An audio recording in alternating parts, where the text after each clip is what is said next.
Forgetting where you put your keys. Walking into a room and standing there, completely blank, unable to remember why you came.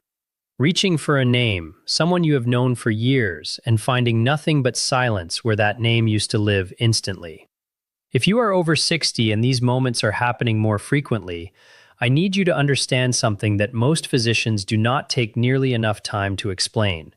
These are not random glitches, they are not inevitable, and in many cases they are not even primarily caused by age.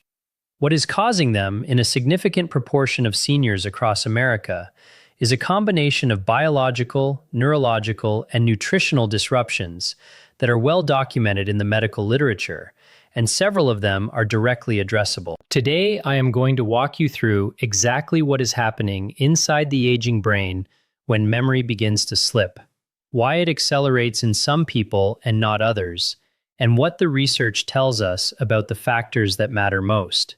Stay with me because the mechanism I reveal midway through this video is one that surprises even my medical colleagues when I present it in clinical settings. Let's begin with the architecture of memory itself, because you cannot understand why it fails without first understanding how it works. Memory is not stored in a single location in the brain. It is a distributed process, a complex conversation between multiple regions that must communicate with extraordinary precision in real time. The hippocampus, a small curved structure deep in the temporal lobe, acts as the brain's primary sorting and encoding center. When you experience something, a conversation, a name, a task you meant to complete, the hippocampus captures that experience and begins the process of consolidating it into longer-term storage across the broader cortex. This process is not instantaneous. It requires energy, it requires adequate blood flow, it requires specific neurotransmitters to be present in sufficient quantities, and it requires the nerve pathways carrying information between brain regions to be structurally intact. When any one of those requirements is compromised, memories do not form cleanly. They blur, they fragment, they slip away before they are ever truly secured. The first and most pervasive reason this process breaks down in older adults is cerebrovascular insufficiency, reduced blood flow to the brain. This is not a condition reserved for people who have had strokes. It occurs on a spectrum, and the milder end of that spectrum is extraordinarily common in seniors and extraordinarily underappreciated as a cause of everyday memory difficulty. The brain represents approximately 2% of your body weight, but consumes roughly 20% of your total cardiac output. It is the most metabolically demanding organ in your body, and it is acutely sensitive to even modest reductions in blood supply. As the cardiovascular system ages, as arterial walls stiffen, as small vessel disease accumulates, as blood pressure fluctuates, the brain's blood supply becomes less consistent and less robust. Research published in the journal Neurology and in Circulation has documented a direct, measurable relationship between cerebrovascular health and cognitive performance in adults over 60. The areas most vulnerable to reduced blood flow are precisely the regions most critical to memory encoding, the hippocampus and the prefrontal cortex. When those regions are underperfused, even briefly and repeatedly throughout the day, the encoding process weakens. You experience this not as confusion or disorientation, but as that frustrating, elusive sense that the memory simply did not stick. Now, here is where I need to introduce something that most people watching this have never considered in relation to their memory. And I want you to hold this thought because it connects to everything else we are going to discuss. Inflammation.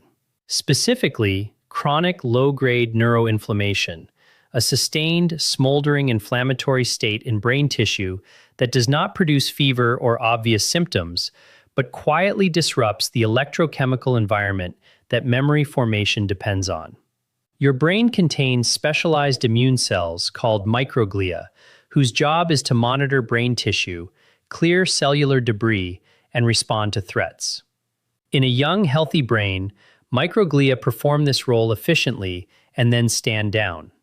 But in the aging brain, particularly one exposed to decades of metabolic stress, poor sleep, processed food, chronic illness, or nutritional deficiency, microglia can become chronically activated. They begin releasing inflammatory signaling molecules called cytokines that alter synaptic function, impair the formation of new neural connections, and gradually erode the structural integrity of memory circuits.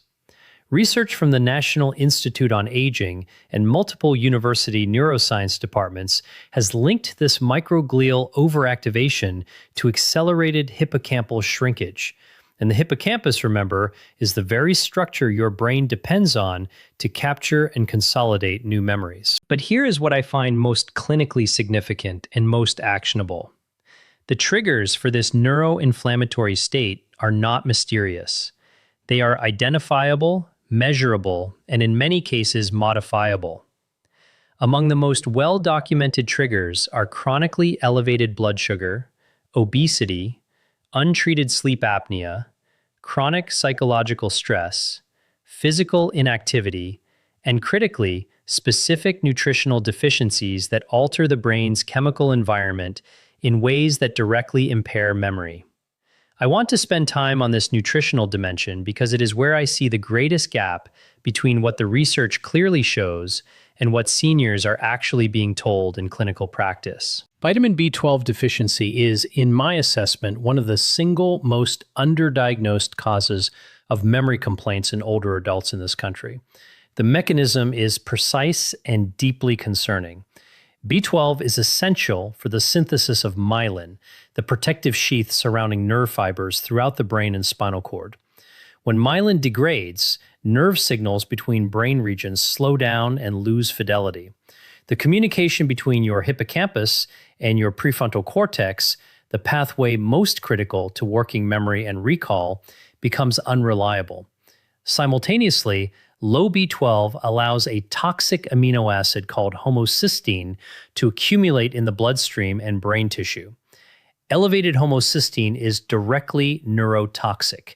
It damages the inner lining of blood vessels, promotes inflammation, and has been shown in research published in the New England Journal of Medicine and the journal Neurology to be one of the strongest modifiable risk factors for brain atrophy and dementia. The Oxford University VitaCog trial demonstrated that B12 supplementation in individuals with mild cognitive impairment and elevated homocysteine significantly slowed the rate of brain shrinkage compared to placebo, a finding with enormous implications that has still not penetrated routine clinical practice the way it should. Now, the reason B12 deficiency is so prevalent in seniors is not dietary negligence, it is physiology. After 50, gastric production of intrinsic factor declines progressively, and intrinsic factor is the only reliable mechanism through which the gut absorbs B12 from food. This means seniors can be eating B12-rich foods and still be deficient at the cellular level. Standard serum B12 blood tests often miss early deficiency because they measure total circulating B12 rather than the metabolically active fraction available to brain tissue. A more sensitive marker, methylmalonic acid, rises in the blood when B12 is functionally deficient at the tissue level, and research suggests this functional deficiency is far more common than standard testing reveals. If you have never had your methylmalonic acid level checked alongside your B12, that is a conversation worth having with your doctor. And there is another deficiency, equally pervasive and equally overlooked, whose impact on the aging brain the research has made increasingly impossible to ignore. Vitamin D receptors are found throughout the brain, in the hippocampus, the cerebral cortex, the cerebellum, and the basal ganglia. This is not incidental. Vitamin D regulates the expression of genes involved in neurotransmitter synthesis, neuronal survival, and the clearance of amyloid proteins, the same proteins that accumulate in the brains of Alzheimer's patients. Research published in JAMA Internal Medicine and several large European cohort studies has found that individuals with low vitamin D levels have significantly higher rates of cognitive decline, dementia, and Alzheimer's disease over follow-up periods of 5 to 10 years. A 2022 study published in Alzheimer's and Dementia found that adults with vitamin D deficiency were nearly twice as likely to develop dementia compared to those with sufficient levels. And yet, as I mentioned when we discussed leg health, more than 40% of American adults are deficient, with rates climbing even higher in older adults who spend little time in direct sunlight. Beyond specific vitamins, there is a third factor driving memory decline in seniors that is perhaps the most treatable of all and the most consistently underestimated: sleep. Not just the quantity of sleep, but the architecture of it. During deep, slow-wave sleep, your brain activates the glymphatic system, a recently discovered waste clearance network that uses cerebrospinal fluid to flush toxic metabolic byproducts from brain tissue, including amyloid beta and tau proteins, the very substances that accumulate in dementia. Research from the University of Rochester, and subsequently confirmed by multiple neuroscience teams, has established that the glymphatic system is most active during deep non-REM sleep and dramatically less efficient during fragmented or shallow sleep. Many seniors sleep fewer hours and cycle through less deep sleep than they did in younger years. And in many cases, this is not simply aging, but a consequence of untreated sleep apnea, chronic pain, anxiety, medication side effects, or environmental disruption. Every night of poor sleep is a night the brain's waste clearance system does not fully complete its work. Across years and decades, the accumulation of that uncleared debris is not trivial. I want to connect all of this now because the picture becomes clear when you see it whole. Memory does not fail in seniors because the brain simply wears out, like a machine accumulating mileage. Memory fails when the brain is deprived of the blood flow it needs to stay energized, the myelin integrity it needs to communicate clearly, the anti-inflammatory environment it needs to form and preserve new connections, the specific nutrients it needs to manage its own chemistry, and the deep restorative sleep it needs to clean itself every single night. Address those factors, even partially, even gradually, and the research consistently shows that cognitive trajectory can change. Not always dramatically, not always completely, but meaningfully and measurably in ways that matter profoundly to quality of life. This is not about fear. This is about clarity. You deserve to understand what is actually happening inside your brain, and you deserve to know that the conversation does not have to end with, "It's just your age." Push for a complete evaluation. Ask for your B12, your methylmalonic acid, your vitamin D, your homocysteine, your fasting glucose, and a proper sleep assessment. Bring this knowledge into your doctor's office and use it, because the brain you have today is not necessarily the brain you are locked into having tomorrow. And the difference, in many cases, comes down to information, action, and time. Now I want to hear from you. What memory changes have you noticed that concern you most?